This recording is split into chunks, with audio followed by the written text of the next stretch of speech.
আসবে তোমার গুনাহ মাফ হবে, যতবার কষ্ট আসবে গুনাহ মাফ হতে থাকবে, যতবার অ্যাক্সিডেন্ট করবে তোমার গুনাহ মাফ হতে হতে আল্লাহর ওলির খাতায় নাম লিখাবে। এমন কি কোন মুসলমানের পায়ে যদি একটা কাঁটাও বিদ্ধ হয়, এর বিনিময়ে আল্লাহ তার জিন্দেগির গুনাহ মাফ করতে থাকে। মুসলমানের জীবনে কষ্ট আসলে আমরা নিরাশ হব? কথা বলেন। আরে মিয়া, আব্দুল্লাহ ইবনে উমর রাদিয়াল্লাহু তাআলা আনহু বলেন, আমি একদিন রাসূলুল্লাহ সাল্লাল্লাহু আলাইহি ওয়াসাল্লামের কাছে আসলাম।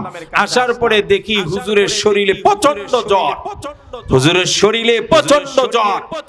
আমি হুজুরকে বললাম, ইয়া রাসূলুল্লাহ, ইয়া হাবিবাল্লাহ, আপনার শরীরে তো প্রচন্ড জ্বর। হুজুর বললেন, ও আব্দুল্লাহ, তোমাদের দুইজনের শরীরে যেই পরিমাণ জ্বর আসে, আমার যখন জ্বর আসে তখন একা দুইজনের সমান জ্বর আমার শরীরে আসে। এই মেয়ে, আমাকে দুইজনের যে পরিমাণ তাপমাত্রা জ্বরের, রাসূল বলেন তোমরা দুইজনের জ্বরের তাপমাত্রার সমপরিমাণ জ্বর আমার শরীরে আসছে। সুবহানাল্লাহ, সুবহানাল্লাহ। তাহলে রাসূলুল্লাহর অসুস্থ হইছেন না হন নাই? আমরার চেয়ে কম না বেশি? আমরার যে পরিমাণ একজনের জ্বর আসে, রাসূলুল্লাহর একা কয়জনের পরিমাণ জ্বর আসছে?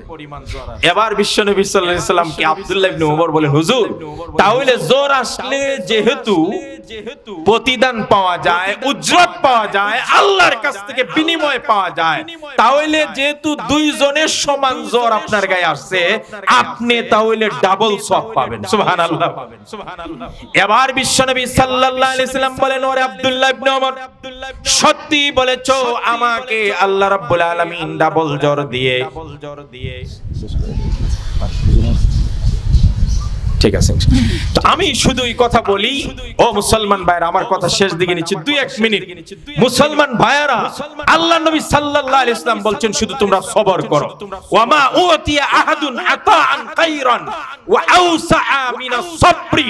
রাসূল বলেন, কারো ভিতরে যদি আল্লাহ ধৈর্য ধরার ক্ষমতা দান করেন, তার চেয়ে প্রশস্ত আর কল্যাণকর কোন নিয়ামত আল্লাহ তাকে দেন নাই। সুবহানাল্লাহ। আর জোরে বলা যায় না সুবহানাল্লাহ? আজকে যারা মাদ্রাসায় ছাত্রদেরকে পড়াইতেছেন, অভিভাবক যারা এখানে আছেন, আমি জানি আপনারা গার্মেন্টসে চাকরি করেন, আমি জানি আপনারা ছোট্ট দোকান চালান, আমি জানি আপনি ছোট্ট একজন মানুষ, আপনার আয় কম, আপনার রুজি কম, আপনার ইনকাম কম, আপনার জীবনে মাদ্রাসায় পড়াইতেছেন, হক পথে চলেন, নামাজও পড়েন, তারপরে আপনার জীবনে একটার পর একটা মুসিবত আসতেছে। এই কথাগুলো আমি জানি, এই জন্য আপনাদেরকে তাসাল্লি দেওয়ার জন্যই আমি ওই হাদিসটা পড়ছি। আমি এক্ষুনি শেষ করব। এখন যিনি আপনাদের সামনে চলে আসছেন, ওনার সামনে আমার ওয়াজ চলে না, হ্যাঁ মাঝে মাঝে চলে। 2-1 বার এমন হইছে যে হুজুর আসতে আসতে আস্তে আস্তে দেরি হচ্ছে, হুজুর আমাকে ফোনে বলছে আমি আসার আগ পর্যন্ত ছাড়া যাবে না। এমনও হয়েছে প্রায় 3 ঘন্টাও আমি করছি শুধুমাত্র হুজুরের জন্য, কারণ হযরতকে আমি দিল থেকে মহব্বত করি, আর হযরতও আমাকে দিল থেকে স্নেহ করে। হযরত মাওলানা আব্দুল বাসেত খান সাহেব হুজুর চলে আসছেন। আমি আমার কথা এখানে ফুল স্টপ দিয়ে দিলাম। আল্লাহ আমাদের সকলকে সবর ইখতিয়ার করার তৌফিক দিন, আমাদের জীবনের সমস্ত গুনাহ খাতা মাফ করুন, মুসিবতে ধৈর্য ধরার তৌফিক দিন। ওমা আলাইনা ইল্লাল বালাগ। আসসালামু আলাইকুম ওয়া রাহমাতুল্লাহ। এই দুইটা জাতিকে আমার গোলামির জন্য আমি দুনিয়াতে প্রেরণ করলাম। গোলামি মানে দাসত্ব মেনে নেওয়া, এই কথাটা ভালো করে মনে রাখবেন। আল্লাহ শুধু নামাজ পড়ার জন্য দুনিয়াতে পাঠায় নাই, আল্লাহ শুধু রোজা রাখার জন্য পাঠায় নাই। আপনি যদি গোলামির অর্থ বুঝতেন, তাহলে এই কথা বলতেন না যে ইসলামে ব্যবসা নীতি নাই, ইসলামে বিবাহ কেমনে হবে এটার কোনো নিয়ম নাই, ইসলামে সংসার কেমনে চালাবেন এটার কোনো ধরাবান্ধার নিয়ম নাই। ইসলাম শুধুমাত্র নামাজ, ইসলাম শুধুমাত্র রোজা, তেলাওয়াত, আর জন্ম হলে আযান দেওয়া, আর মৃত্যু হলে জানাজা পড়া, এই কয়টা জিনিসের নাম ইসলাম। এটা আমাদের অনেকেরই ধারণা, কিন্তু আল্লাহ এই কথা বলেন নাই যে আমি নামাজ পড়ার জন্য তোমাদেরকে বানাইছি, আর রোজা রাখার জন্য বানাইছি, আর তেলাওয়াত করার জন্য বানাইছি।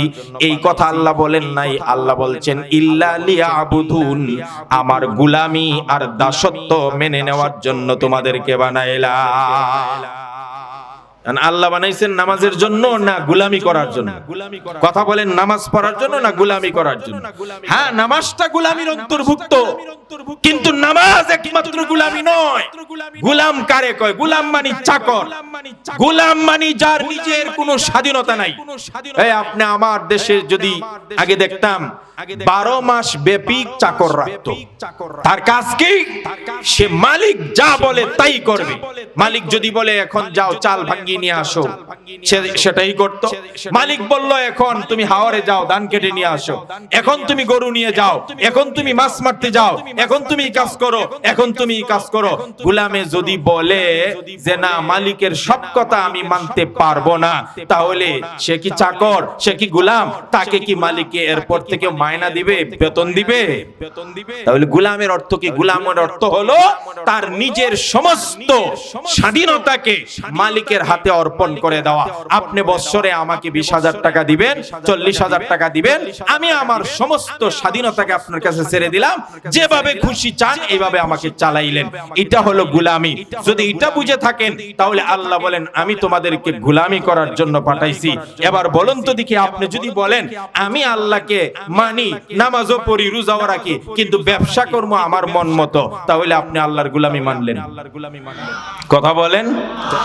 আপনার জন্ম থেকে মৃত্যু পর্যন্ত আপনার ব্যক্তি জীবন, কৈশোর জীবন, শিশুর জীবন, যুবক বয়স, চাকরি, ব্যবসা, পরিবার, খাতনা, বিয়ে, রাষ্ট্র, সমাজ, অর্থনীতি, এক কথায় এভরি পার্ট অফ লাইফ, জীবনের শুরু থেকে শেষ পর্যন্ত একটা মানুষ যা যা করবে, আসবে, কাঁদবে, ঘুমাবে, শুইবে, প্রস্রাব করবে, পায়খানা করবে, এমনকি স্ত্রী সহবাস থেকে নিয়ে সবকিছু হলো আল্লাহর সন্তুষ্ট অনুযায়ী করার নাম হলো মানুষের আল্লাহর দাসত্ব আর গোলামি মেনে নেওয়া। কথা বলে ঠিক কিনা?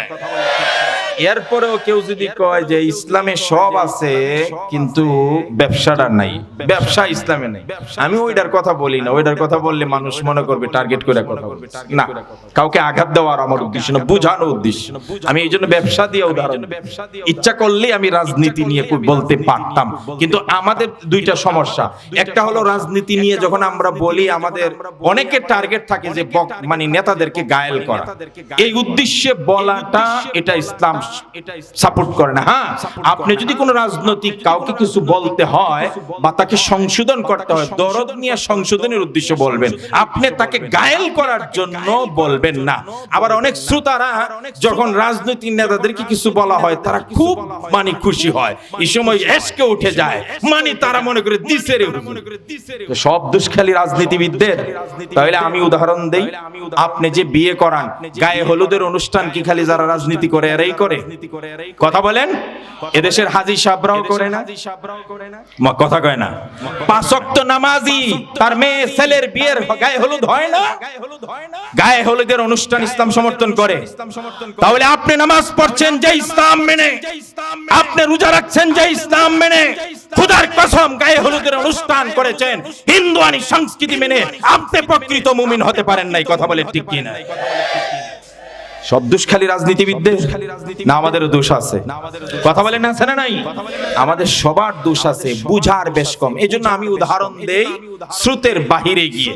তাহলে বুঝে থাকলে বলুন তো, আমাদেরকে আল্লাহ বানাইছেন গোলামির জন্য। গোলামি কি শুধু নামাজ আর রোজা না? একটা মানুষের জিন্দেগির যত পার্ট আছে, যত কাজ আছে, সবকিছু রাজনীতি, সবকিছু হলো গোলামির অন্তর্ভুক্ত। সুতরাং কেউ যদি বলে ইসলামের সব মানে কিন্তু ব্যবসা আমি ইসলাম দিয়ে করব না, কারণ ইসলামে ব্যবসা নাই, তাহলে সে কি ইসলামের অর্থ বুঝছে? কথা বলেন, বুঝছে? সে বুঝে নাই, ভুল ব্যাখ্যা করছে। আপনি যাই করবেন সব ইসলামের দিক নির্দেশনা মেনে করবেন, তাহলে আপনি পাক্কা সাক্কা মুসলমান। কথা বলেন ঠিক কিনা? এই জন্য মুসলমান ভাইরা আসেন, আল্লাহ রাব্বুল আলামিন বলেন ওয়া মা খালাকতুল জিন্না ওয়াল ইনসা ইল্লা লিয়াবুদুন। হে দুনিয়ার মানুষেরা, মানব জাতি আর জিন জাতিকে আল্লাহ রাব্বুল আলামিন তার গোলামি করার জন্য প্রেরণ করেছেন। এবার প্রশ্ন করবেন, হুজুর গোলামি কতদিন পর্যন্ত করব? একটা লিমিট আছে নাকি? একটা সময় বেঁধে দেন যে আমি যতদিন পর্যন্ত যুবক আছি, যতদিন পর্যন্ত পর্যন্ত গায়ে শক্তি আছে ততদিন গোলামি করব না, যখন গায়ে শক্তি থাকবে না, চলতে পারবো না, মারামারি কাটাকাটি করতে পারবো না, বুড়া বয়স হয়ে যাব, তখন আল্লাহর গোলামি মানব। বিষয়টা কি এমন নাকি? আল্লাহ বলেন ওয়াবুদ রাব্বাকা হাত্তা ইয়াতিয়াকাল ইয়াকিন, আই হাত্তা ইয়াতিয়াকাল মাউত। আল্লাহ রাব্বুল আলামিন জানিয়ে দিলেন দুনিয়ার মানুষেরা রে, তোমরা তোমাদের রবের গোলামি করতে থাকো, এমন কি মৃত্যু পর্যন্ত তোমার রবের গোলামি করা লাগবে। কথা বলেন ঠিক কিনা? ওয়াবুদ রাব্বাকা হাত্তা ইয়াতিয়াকাল ইয়াকিন, মৃত্যু আসার আগ পর্যন্ত তোমার রবের গোলামি করতে। এবার আল্লাহ রাব্বুল আলামিন কোরআনের অন্য আয়াতে বলেন আল্লাযী খালাকাল মাউতা ওয়াল হায়াতা লিয়াবলুয়াকুম আইয়ুকুম আহসানু আমালা। এ দুনিয়ার মানুষেরা, হে দুনিয়ার উম্মতেরা, ভালো করে কান খাড়া করে শুনে নেন। আল্লাহ জীবন আর মৃত্যু সৃষ্টি করেছেন, জীবন মৃত্যু বানাইছেন এই কথা পরীক্ষা করার জন্য। আইয়ুকুম আহসানু আমালা, তোমাদের মধ্যে প্রতিযোগিতা করে কে সবচাইতে বেশি ভালো এবং সুন্দর উত্তম আমল করতে পারে। আল্লাহ আমাদেরকে পরীক্ষা করার জন্য বানাইছেন। আমি তো একটা কথা বলি, ও দুনিয়ার মানুষেরা, এই দুনিয়াটা মুমিনদের পরীক্ষার হল। পরীক্ষার হল বুঝেন? যদি আপনি বুঝেন যে এটা পরীক্ষার হল, তাহলে আমার একটা প্রশ্নের জবাব দিবেন। আপনারা যারা বিভিন্ন সময় বিভিন্ন সমস্যার সম্মুখীন হন অথবা বিভিন্ন হাসি খুশি আনন্দ থেকে মাহরুম হন, তখন আপনাদের ভিতরে হতাশা আসে। দূর, যদি আমি হুজুর না হইতাম তাহলে তো সিনেমা দেখতে পারতাম, যদি আমি দাড়িওয়ালা নামাজি না হইতাম তাহলে আজকে যাত্রা গানে যাইতে পারতাম, যদি আমার দাড়ি আর টুপি না থাকতো তাহলে আমিও তো এই করতে পারতাম। কত কিছু থেকে আমি মাহরুম হইতেছি, আবার কত অসুবিধার মধ্যেও পড়তে পারি। এই কথা যারা ভাবতেছেন, আমি আপনাদেরকে একটা কথা বলি, দুনিয়া যদি পরীক্ষার হল হয় আর আপনি যদি পরীক্ষার্থী হন, তাহলে আপনার জীবনে অনেক সমস্যা আছে, আবার অনেক আনন্দ থেকেও আপনি মাহরুম হবেন। কারণ আল্লাহ নিজেই বলছেন, শুনেন ভালো করে। আল্লাহ রাব্বুল আলামিন বলেন ওয়ালানাবলুওয়ান্নাকুম বিশাইইম মিনাল খাউফি ওয়াল জু'i ওয়া নাকসিম মিনাল আমওয়ালি ওয়াল আনফুসি ওয়াস সামারাত ওয়া বাশশিরিস সাবিরিন। হে ঈমানদারেরা, তোমরা যারা ঈমানদার, তোমরা যারা স্বীকার করেছো আল্লাহই আমার রব, আল্লাহই আমার সব, আল্লাহ আমার খালিক, আল্লাহ আমার মালিক, আর আল্লাহ আমার মাবুদ, তোমরা এই কথা ভেবে নিও না যে তোমাদেরকে এই কথা বলার পরে তোমাদেরকে এমনি সহজে সহজে জান্নাতে যাওয়ার জন্য ব্যবস্থা করে দেওয়া হবে। বরং আল্লাহ রাব্বুল আলামিন বলেন তোমাদেরকে পদে পদে আমি পরীক্ষা করব। ওয়ালা নাবলুওয়ান্নাকুম বিশাইইম মিনাল খাউফ ওয়াল জু' ওয়া নাকসিম মিনাল আমওয়াল ওয়াল আনফুসি ওয়াস সামারাত। কখনো রোগ আসবে, কখনো মালের ক্ষতি হবে, কখনো দেখবেন আপনার জানের ক্ষতি হয়ে গেছে, কখনো ক্ষুধা দিয়ে তোমাদেরকে আমি আল্লাহ পরীক্ষা করব। ওয়া বাশশিরিস সাবিরিন, তবে ধৈর্য ধারণকারীদেরকে আল্লাহর নবী আপনি সুসংবাদ জানিয়ে দেন।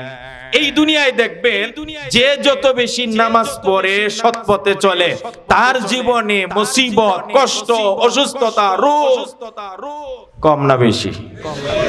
এখানে যারা বসছেন ম্যাক্সিমামের জীবনে আপনারা সবাই এখানে গরিব, আপনারা সবাই ফকির, আপনারা সবাই গরিব। আপনারা রাগ করছেন? কারণ বড় লোক যারা ইল্লা মাশাআল্লাহ দুই একজন ব্যতিক্রম, এছাড়া অধিকাংশ যারা টাকাওয়ালা পয়সাওয়ালা, এদের ওয়াজের দরকার নাই, এরা ওয়াজ শুনতেও চায় না। কিন্তু অধিকাংশ গরিবরাই ওয়াজ শুনে।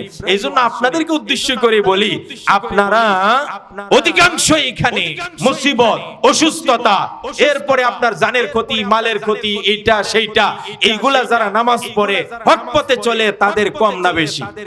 আরো জোরে কোন। আর যারা হারাম পথে চলতেছে, ঘুষ খায়, সুদ খায়, জিনা করে, উল্টা পাল্টা করতেছে, এদের জীবনে আমাদের তুলনায় মুসিবত বেশি না কম? আর ইমানদার মুসল্লিদের মুসিবত বেশ কম না বেশি? এ থেকে আপনাদের মন খারাপ, কথা কয় না, মন খারাপ।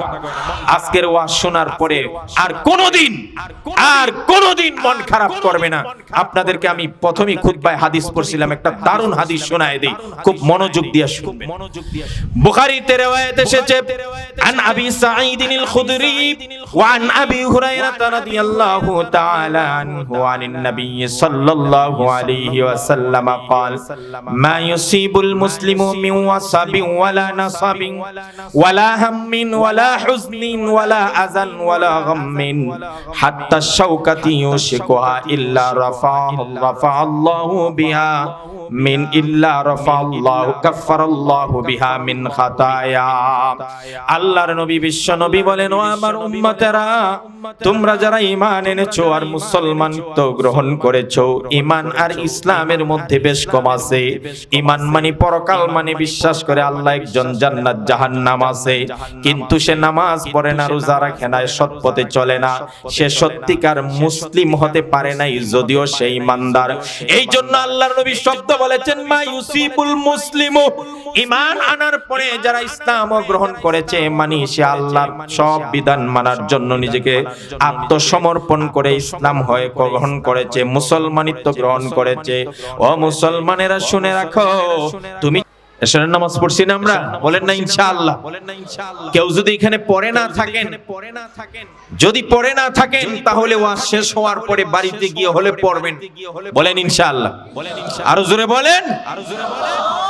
কারণ বিশ্বনবী সাল্লাল্লাহু আলাইহি সাল্লাম ইন্তেকালের আগে সর্বশেষ দুটি কথা বলেছেন। কয়টা কথা? মরার আগে যে কথাগুলো বলা হয় এটা কম দামি কথা। মানুষ মরে যাবে তখনকার সময়ের কথাটা সবচাইতে জীবনের ভেরি ইম্পর্টেন্ট কথাটা মৃত্যুর সময় বলে। একজন মানুষ মরে যাবে, বড় ছেলে, বড় মেয়ে, ছেলে মেয়ে সবাইকে ডেকে কাছে এনে বলে, আমার অমুক ব্যাংকে 20 লাখ টাকা আছে, অমুকের কাছে আমি 2 লাখ টাকা পাই, আর ওই বাড়ির কাগজটা ওই আলমিরাতে আছে, অমুক জিনিসটা অমুক উকিলের কাছে আছে, এটা অমুককে দিও, ওটা অমুককে দিও। এই গুরুত্বপূর্ণ কথাগুলো মৃত্যুর এক মুহূর্তে বলে যায়। ঠিক বিশ্বনবী সাল্লাল্লাহু আলাইহি সাল্লাম যিনি উম্মতের কান্ডারি, মৃত্যুর আগে 2টা কথা বলেছেন। নবীজি মৃত্যুর আগে বলেছেন, সাবধান উম্মতেরা, সাবধান, আসসালাত আসসালাত আও মা মালাকাত আইমানুকুম, ও উম্মতেরা সাবধান, নামাজ নামাজ নামাজ নামাজ ছেড়ে দিও না, আর অধীনস্থদের ব্যাপারে কোনোদিন খারাপ ব্যবহার করো না। এই 2 কথা বলার পরে রাসূল করিম সাল্লাল্লাহু আলাইহি ওয়াসাল্লাম বলছেন, আল্লাহুম্মা রফিকাল আলা, আল্লাহ তোমার দরবারে আমি চলে যাচ্ছি। সুবহানাল্লাহ, সুবহানাল্লাহ। মৃত্যুর আগে কথা কয়টা? কথা বলেন না? 2টি কথা বলেছেন মৃত্যুর আগে, 2টি কথা, 2টি কথা, এর মধ্যে একটা বলেছেন নামাজ নামাজ নামাজ নামাজ। রাসূল করিম সাল্লাল্লাহু আলাইহি ওয়াসাল্লাম বলেছেন, মান তারাকাস সালাতা ফাকাদ হাদামাদ-দ্বীন, যে নামাজ ছেড়ে দিল সে দ্বীনকে ধ্বংস করে দিল। এজন্য যারা পড়ছেন আবার বলেন আলহামদুলিল্লাহ, আরো জোরে বলেন আলহামদুলিল্লাহ। আর যারা পড়েন নাই তারা ওয়াজ শেষ করে অন্ততপক্ষে এশারের নামাজটা বাসায় পড়বেন, বলেন ইনশাআল্লাহ, বলেন ইনশাআল্লাহ। এই যে আমরা এশারের নামাজ পড়ে আসলাম, হাদিসে কি বলে দেখেন, আসসালাতু নূরুন, নামাজ মানুষের জন্য নূর হবে, আলো হবে। বিশ্বনবী সাল্লাল্লাহু আলাইহি সাল্লাম বলেন, কোন মানুষ যদি 2টা অন্ধকারের নামাজ আদায় করে, বাশশিরিল মাশাইনা ইলাল মাসাজিদি বিজ্জুলামি বিন্নুরি তাম্মি ইয়াউমাল কিয়ামা, নবীজি বলেন 2 অন্ধকারে যারা মসজিদে গিয়ে নামাজ পড়েছে, 2টি অন্ধকারে, একটা হলো এশারের নামাজ, আরেকটা হলো ফজরের ফজরের নামাজ।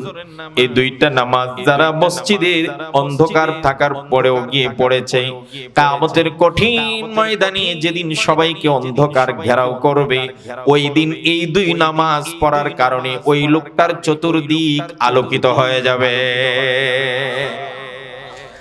মুসলমান উম্মতেরা, আল্লাহর নবীও বলেছেন, কোন মানুষ যদি এশারের নামাজ জামাতের সাথে আদায় করে অর্ধ রজনী অর্ধেক রাত দাঁড়িয়ে নফল নামাজ পড়লে যে সওয়াব হতো, তার আমল নামার মধ্যে আল্লাহ অর্ধ রজনীর নফল নামাজের সওয়াব দান করে দেন। শুধু তাই নয়, মায়ার নবীজি বলেন, আর যদি সে ফজরের নামাজ জামাতের সাথে আদায় করে নাই, গোটা রাত দাঁড়িয়ে নফল নামাজ পড়লে যে সওয়াব হতো, সম পরিমাণ সওয়াব আল্লাহ তার আমল নামায় দিয়া দেন। আজকে এখানে যারা বসে আছেন তাদের ফজিলত বলছি, আপনারা কতটা বড় কাজ করছেন। ওযু করে কি কাজ করলেন, নামাজটা পড়ে কি করলেন, এরপরে এখানে এসে বললেন আলহামদুলিল্লাহ। বলেন আমার আলহামদুলিল্লাহ, আরো জোরে বলেন না আলহামদুলিল্লাহ। এবার ওই হাদিসে রাসূলুল্লাহ বলেন, ওয়ালহামদুলিল্লাহি তামলাউল মিজান। কোন মানুষ যদি দিল থেকে আল্লাহর কৃতজ্ঞতার শুকরিয়া আদায় করে বলে আলহামদুলিল্লাহ, আল্লাহ রাব্বুল আলামিনের নবী বলেন, আলহামদুলিল্লাহ বলার বিনিময়ে এত বেশি সওয়াব আল্লাহ দান করবেন, গোটা মিজানের পাল্লা সওয়াব দিয়া ভরে যাবে। এরপরে বলেন সুবহানাল্লাহ আর আল্লাহু আকবার। নবীজি বলেন, ওয়াত তাসবিহু ওয়াত তাকবীরু ইয়ামলাউস সামাওয়াতি ওয়াল আরদ। আর আল্লাহর নবী বলেন, কেউ যদি সুবহানাল্লাহ আর আলহামদুলিল্লাহ পড়ে, আমার আল্লাহ রাব্বুল আলামিন আসমান জমিনের খালি জায়গা তার জন্য সওয়াব দিয়া ভরে দেন। আর জোরে সুবহানাল্লাহ বলেন না। তাহলে এখানে আসতে পারে আমরা খুশি না বেজার? আর জোরে বলেন না, খুশি না বেজার?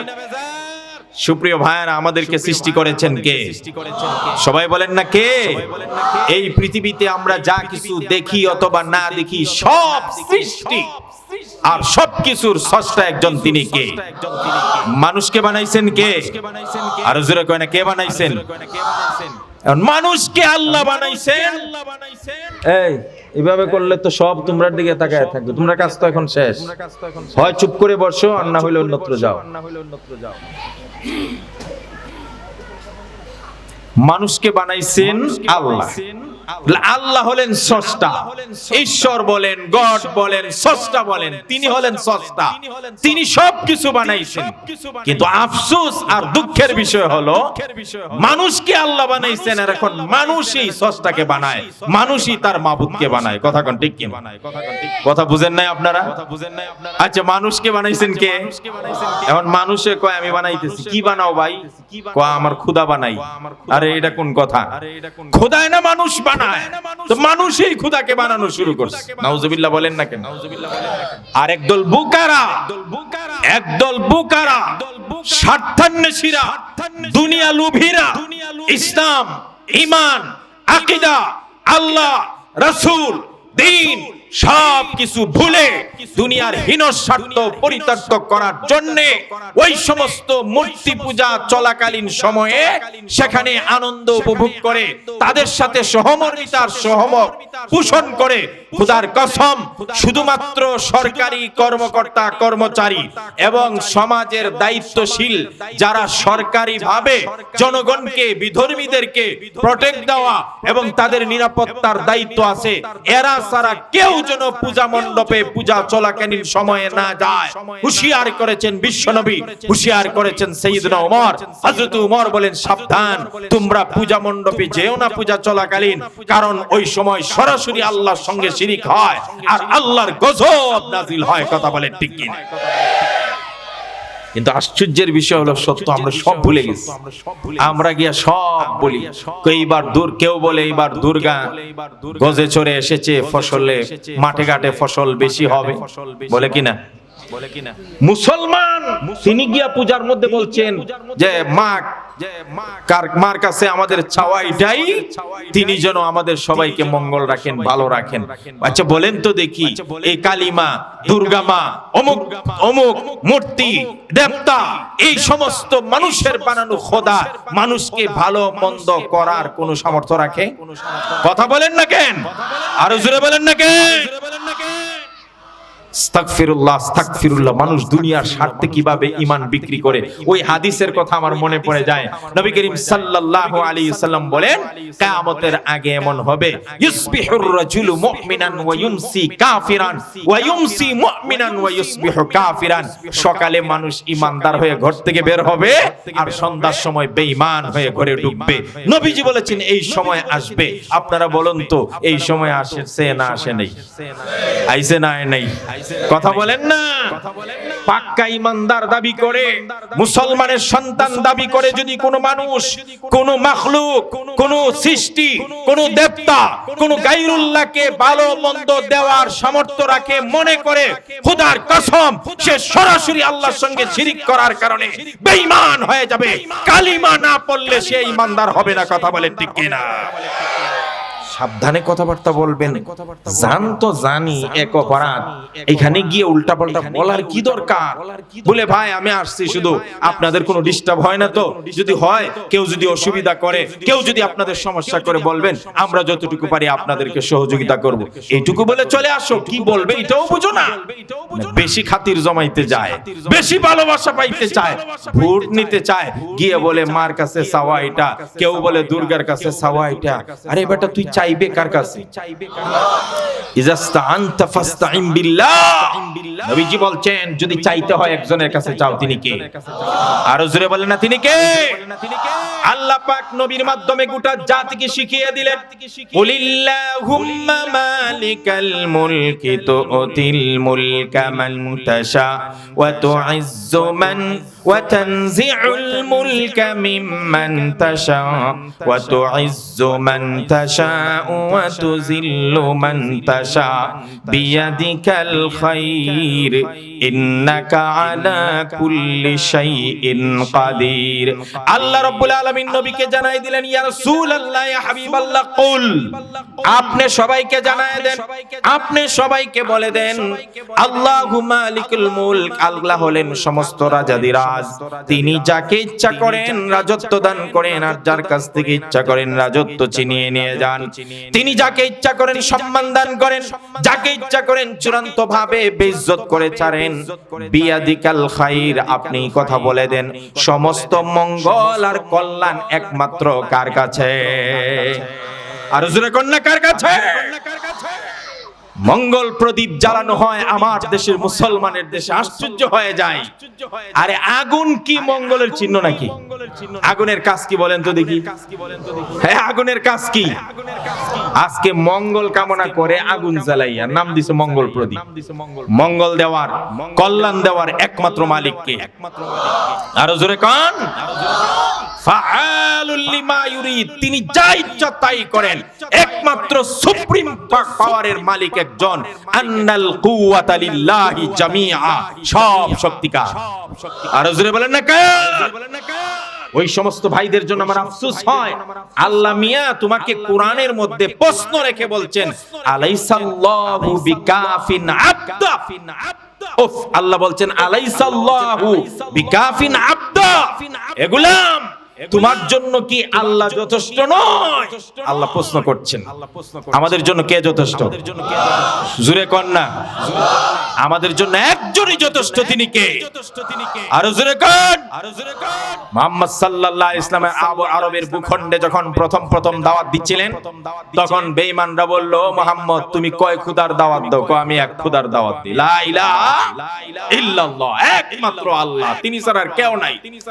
এখন কাফের বেঈমানের কয়, আরে বাবা আমরা এত খোদার পূজা করি, 33 কোটি দেবতার পূজা করি, একজনের কাছে আমরা বৃষ্টি চাই, বৃষ্টির জন্য এক খোদার পূজা করি, রুদ্রের জন্য আরেক খোদার পূজা করি, কখনো যদি সন্তানের প্রয়োজন হয় তখন আরেকজনের কাছে চাই, কখনো যদি আমাদের ঝগড়ায় জিততে চাই তখন আরেক পূজা করি, আরেক খোদার পূজা করি। এইভাবে আমরা এক এক কাজের জন্য এক একটা মূর্তি রাখছি, এত খোদা রাখছি, রাখছি, তারপর আমাদের জীবনের সব চাহিদা পূরণ হয় না, আর তোমার এক খোদায় সব চাহিদা পূরণ করে দিবে, তুমি বোকা নাকি? আল্লাহর নবী জানিয়ে দিলেন, তোমাদের 33 কোটি দেবতায় যা না করতে পারে, আমার এক আল্লাহ দুনিয়ার সব চাহিদা পূরণ। লা ইলাহা ইল্লাল্লাহ, আল্লাহু আকবার। সবচেয়ে বড় কে? সমস্ত প্রশংসা কার? পৃথিবীতে একমাত্র সত্তা যিনি সব দোষ থেকে ত্রুটি থেকে পবিত্র, তিনি কে? যাকে ছাড়া কোনো ইলাহ নাই, উপাস্য নাই, মাবুদ নাই, পালনেওয়ালা নাই, বাঁচানেওয়ালা নাই, মৃত্যুদানকারী নাই, একচ্ছত্ব ক্ষমতার অধিকারী একজন, তিনি কে? পৃথিবীতে 4টি কথা আল্লাহর কাছে সবচেয়ে প্রিয়, আর এই 4টি কথাই আমরা এতক্ষণে বলেছি। নবী করিম সাল্লাল্লাহু আলাইহি সাল্লাম বলেছেন, আহাব্বুল কালামি ইলাল্লাহি আরবা, আল্লাহর কাছে সবচেয়ে পছন্দের বাক্য কয়টা? 4টা। সুবহানাল্লাহ, আলহামদুলিল্লাহ, লা ইলাহা ইল্লাল্লাহ, আল্লাহু আকবার। 4টা বাক্যে আমরা পড়েছি, খুশি না বেজার? আরো বেশি করে পড়বো, রাজি আছেন না নাই? শুধু এখানেই পড়বো না, সব সময় পড়বো, এজন্য একটু প্র্যাকটিস হয়ে যাক। আমার সঙ্গে একটু পড়েন, সুবহানাল্লাহ, আলহামদুলিল্লাহ, লা ইলাহা ইল্লাল্লাহ, সুবহানাল্লাহ, আলহামদুলিল্লাহ, লা ইলাহা ইল্লাল্লাহ, লা ইলাহা ইল্লাল্লাহ, লা ইলাহা ইল্লাল্লাহ, সুবহানাল্লাহ, আলহামদুলিল্লাহ। ওই শোনা যায় কুল মখলুকাত, ওই শোনা যায় কুল মখলুকাত, তসবিহ জপে এক আল্লাহ, সুবহানাল্লাহ, আলহামদুলিল্লাহ, লা ইলাহা ইল্লাল্লাহ, লা ইলাহা ইল্লাল্লাহ, লা ইলাহা ইল্লাল্লাহ, লা ইলাহা ইল্লাল্লাহ, মুহাম্মাদুর রাসূলুল্লাহ, মুহাম্মদ সাল্লাল্লাহু আলাইহি ওয়াসাল্লাম। এশারের নামাজ পড়ার আগে আমরা ওযু করছি, করি নাই? তারপরে এশারের নামাজ পড়েছি, তারপরে এখানে এসেছি, এখানে এসে তাসবিহ আদায় করেছি। মাদ্রাসার কোরআনী মাদ্রাসা মারকাজুল কোরআন ওয়া সুন্নাহ, এই মাদ্রাসার মাহফিল। আমরা কোরআনকে ভালোবাসি, নবীর সুন্নাহকে ভালোবাসি, এই জন্যই আমরা এখানে এসেছি।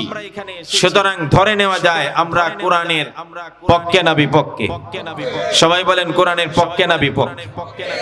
আমি একটা হাদিস দিয়ে আপনাদেরকে একটু উদ্বুদ্ধ করতে চাই এবং আপনাদেরকে একটু তাসাল্লি দিতে চাই যে আমরা যতক্ষণ এখানে বসে থাকবো তাতে আমাদের লাভটা কি হবে আর আমাদের অবস্থানটা এখন কি।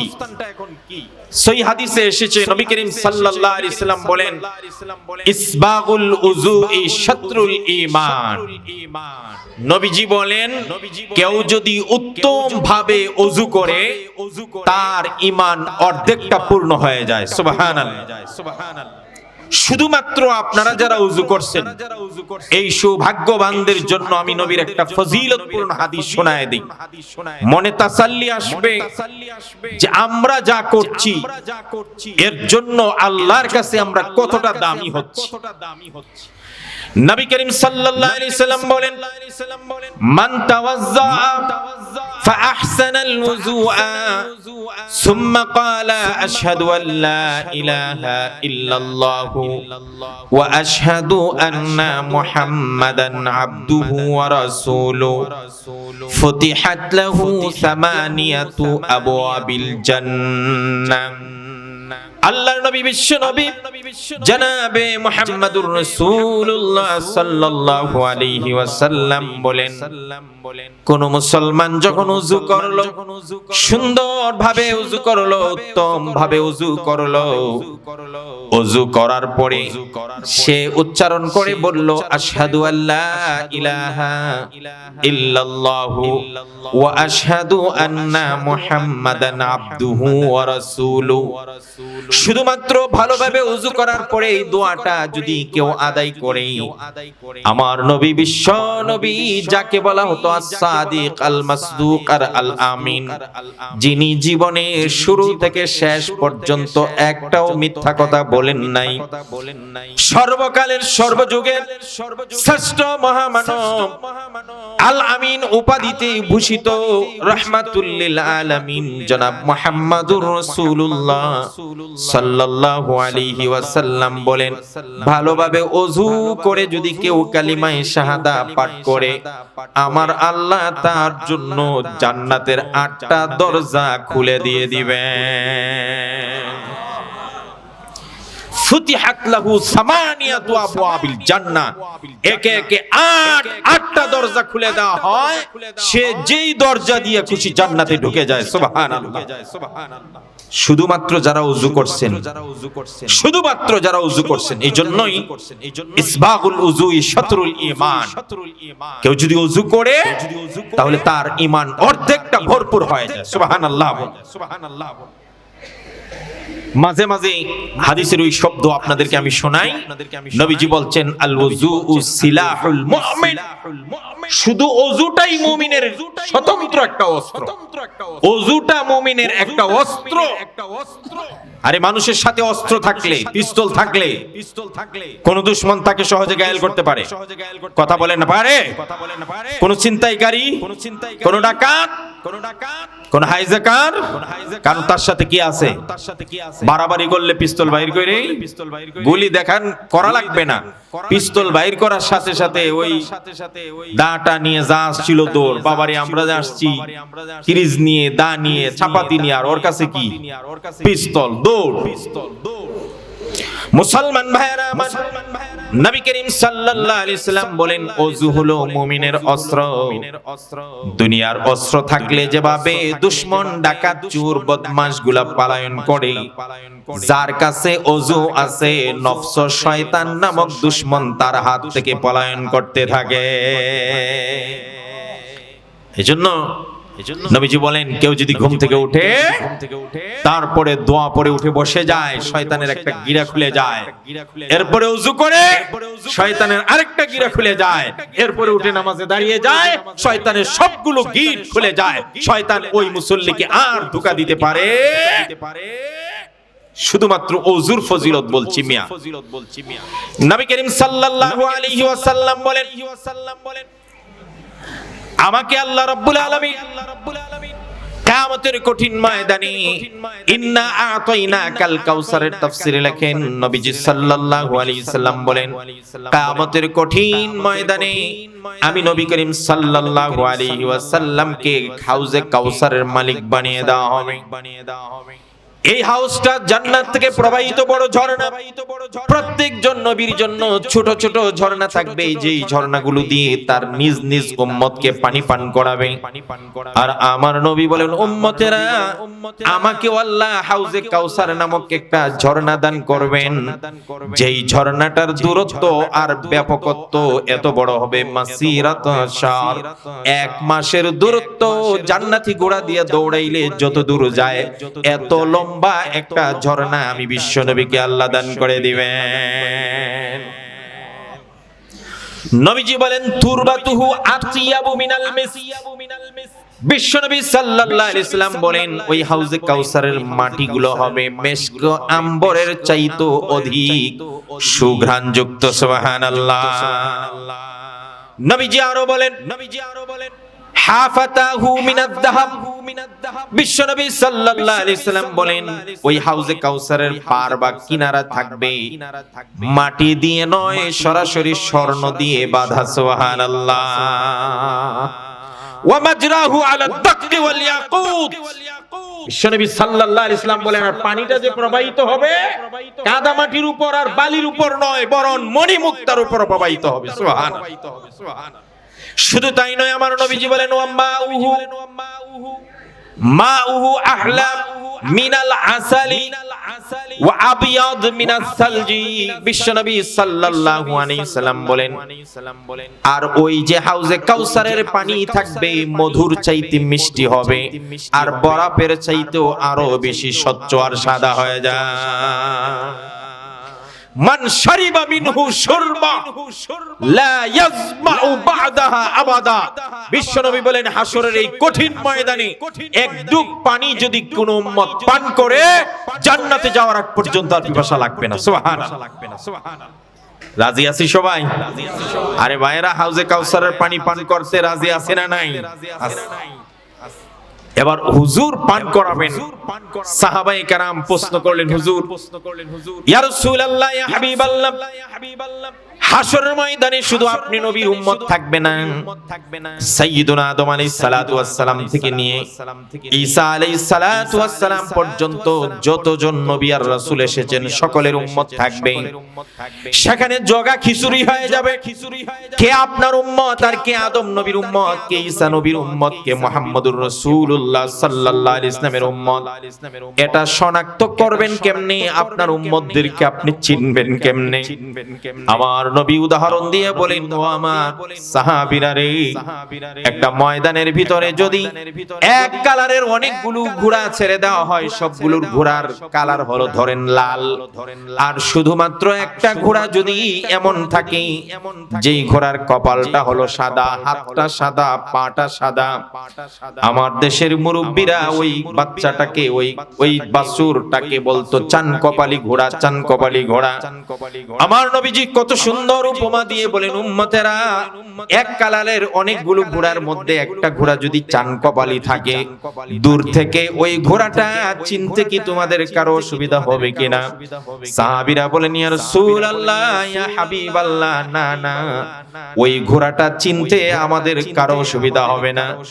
এবার বিশ্বনবী সাল্লাল্লাহু আলাইহি ওয়াসাল্লাম বলেন, ও সাহাবীরা, সাইয়্যিদুনা আদম থেকে নিয়ে ঈসা পর্যন্ত সব নবীর উম্মতের মাঝখানে আমার উম্মতদেরকে বাছবো কেমনে, চিনবো কেমনে, চিহ্নিত করবো কেমনে? ইন্না উম্মতি ইউদআউনা ইয়াউমাল কিয়ামাতি গুররাম মুহাজ্জালিনা মিন আসারিল ওযু। আমার উম্মতদের ওযুর চিহ্নগুলো সেই দিন কপাল, হাত আর এইভাবে পাগুলো লাইটিং করতে থাকবে। এই আলোকিত চেহারা আর আলোকিত হাত পা দেখে আমি বুঝতে পারবো এটা আমার উম্মত। আমি শুধু ওযু যে করছেন এটার ফজিলত বুঝাচ্ছি। সুবহানাল্লাহ, হুজুরে বলেন। এরপরে আমরা নামাজ পড়ছি, এশারের নামাজ পূরণ করতে পারে। সুতরাং আমাদের চাওয়া, আমাদের পাওয়া, আমাদের আশা, আমাদের তাওয়াক্কুল, আমাদের ভরসা, আমাদের ঈমান, আমাদের সব কিছু একজনের কাছে। তিনি কে? আর জোরে কোন না কে? আমরা নির্বাচনে জিততে চাই কার সাহায্যে? আমরা ব্যবসায় সফল হতে চাই কার সাহায্যে? আমরা বৃষ্টি চাই কার সাহায্যে? আমরা রুদ্র চাই কার সাহায্যে? আমরা জীবনের শুরু থেকে শেষ পর্যন্ত সবকিছুর জন্য একজনকেই আমরা বানিয়েছি, একজনের কাছেই সব সুপর্দ করি। তিনি কে? এখন যদি তুমি ব্যবসার জন্য অমুকের কাছে গিয়ে দ্বারস্থ হও আর বলো তুমি সব আমার দেও, ভোটের জন্য আরেকজনের কাছে যাও, তাহলে তুমি তো তাদের মতোই হয়।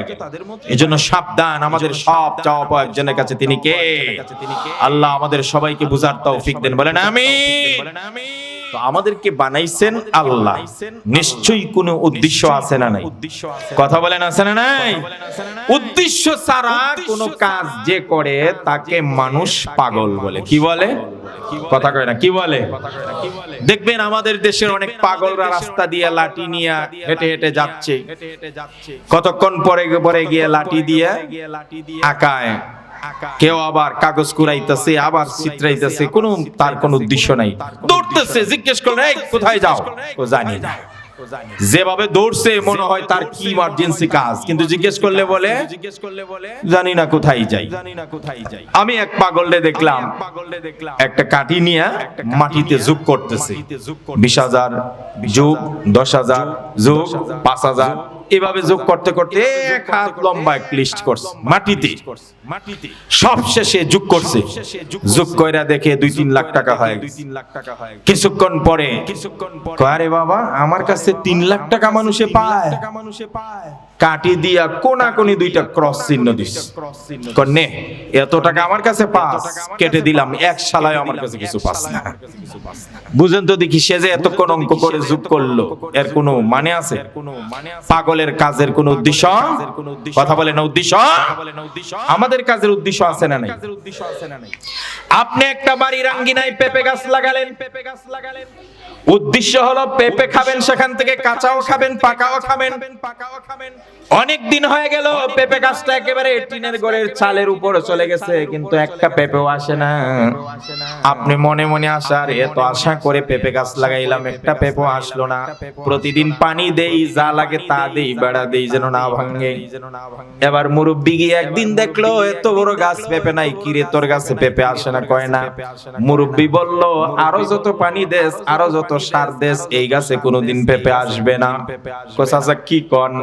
কয়টা বেটা গাছ, পুরুষ গাছ, কয়টাত কোনোদিন পেঁপে? আচ্ছা এই কথা জানার পরেও প্রতিদিন আপনি পেঁপে গাছের নিচে পানি দিবেন, কথা কয় না, মেহনত করবেন। কারণটা কি? কারণ হলো যেই উদ্দেশ্যে আমি পেঁপে গাছ লাগিয়েছিলাম, আমার উদ্দেশ্য যেহেতু সফল হচ্ছে না, সাথে সাথে দায় এনে এক সেট দিয়ে আমি পেঁপে গাছটা কেটে দেই। কথা বলেন ঠিক কিনা? আল্লাহ রাব্বুল আলামিন বলেন দুনিয়ার মানুষ আমিও তোমাদেরকে বানিয়েছি একটা উদ্দেশ্য নিয়ে, তোমাদের উদ্দেশ্য সফল না হলে ওই জিনিসকে ধ্বংস করে দাও। আমার উদ্দেশ্য তোমরা যদি সফল না করতেছো আর আমি যদি তোমাদের মতো অধৈর্য হইতাম, তাহলে সাথে সাথে ফজরের নামাজ যারা পড়ে নাই, যেহেতু আমার গোলামির জন্য তোমাদেরকে পাঠাইছি, ফজরের নামাজ না পড়ার কারণে জিব্রাইলকে পাঠাইতাম ঘরে ঘরে চেক করে, বাসায় বাসায় চেক করে। হযরত জিব্রাইলকে বলতাম পাঠাইছি নামাজ পড়ার জন্য, যেহেতু ফজর নামাজ পড়ে নাই, ঘুমিয়ে আছে, প্রত্যেকটারে কলার ধরে উঠিয়ে আনো আর একটা করে থাপ্পড় মারো। বুঝে থাকলে বলুন তো আমাদের মতো যদি হইতো আল্লাহ, আর জিব্রাইলরে পাঠায় একটা করে